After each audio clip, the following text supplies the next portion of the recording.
You know, my good friend here said that the government has done a lot. You know, you can do a lot, but a lot of nothing. I believe Kenya Kwanza has a listening problem. The Kenyan people are speaking.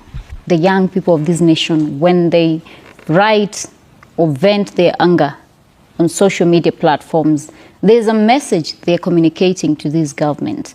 I recall a very unfortunate event in the last year during the finance bill, you know, the advent and, you know, the upheaval and uprising from the young people.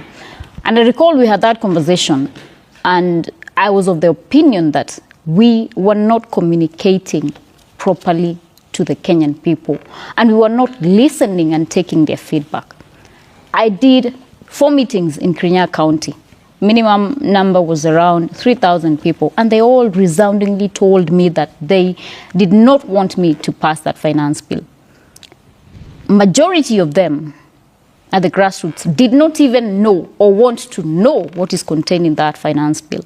So you can tell there's such a huge disconnect. And when I hear the president saying that, you know, wanapiga kelele kwa social media, I'm very concerned in regard to whether he actually wants or will listen to Kenyans, because that is the only way he's able to turn around whatever is happening. If he has a genuine conversation on the implementation of the policies and the legislations that we're passing on the floor of parliament. I was in Embu when the president was booed, you know, and he spoke about SHA, and he spoke about the housing program, affordable housing program. And that is when, you know, our people are very calm. They're very restrained, you know. But the time they're actually booing a sitting president, it tells you that there's such a huge disconnect in regard to how we are communicating, what we are implementing. So for me, I think, I feel that if that is the way he's responding to genuine concerns from Kenyans, then perhaps we have, or rather, the government has completely lost traction, like I had said. And it's good that Maliba acknowledges that he has quite several advisors.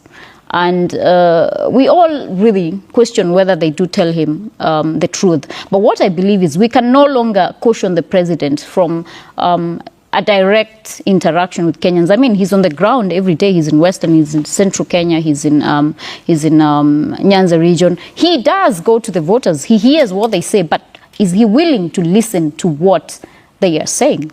And that is a big question to the president and to the government of Kenya Kwanza. Yeah. My Deputy President Rigathi Gachagua can have that conversation. He has no mandate to deliver to the Kenyan people, but the president cannot have it because he has a mandate to deliver to the Kenyan people.